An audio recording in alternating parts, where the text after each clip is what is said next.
June of 2005, the first Lost Boys mission trip to Sudan was held. This trip was led by Frank Blackwood of Aid Sudan Foundation.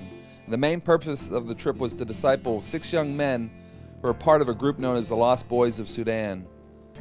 Champion Forest members Jennifer Christian, Roger Javins, and Rebecca Roberts participated in the trip to Awil, Sudan, along with members of First Baptist and Second Baptist Houston. The Lost Boys exodus began over 15 years ago during one of the most intense parts of the Civil War between the African Christian South and the Arabic Islamic North. Though a peace treaty was signed in January of 2005, the impact to this war-ravaged area was clearly evident while we were there. The team of 26, along with their supplies, were flown into southern Sudan on a Samaritan Purse DC-3 plane operated by African Inland Mission pilots. There was so much excitement on the flight as we witnessed the Lost Boys' anticipation of their long-awaited return to their homeland. Shown here is just one of the many joyful and emotional reunions of Lost Boys with family members.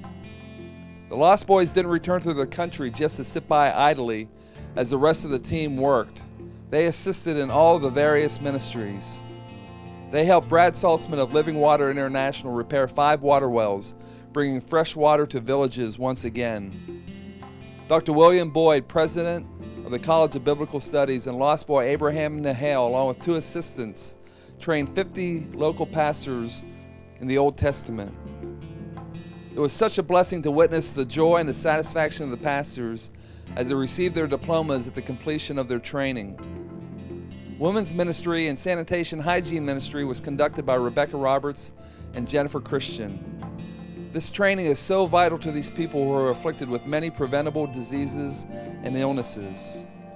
Sports ministry was also a major emphasis, and it included a soccer match with the local team. Needless to say, our team was soundly beaten 4-0. Roger Javins was responsible for the evangelism activity throughout the trip.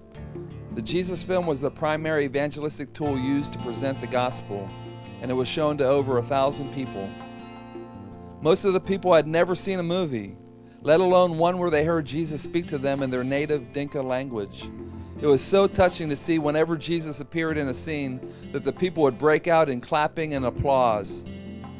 One night there were men who stood on the backs of their bicycles for over 2 hours so they could watch the film from behind the large crowd that had gathered. The film was also shown during the day to adults and children who would gather around a DVD player and watch intently.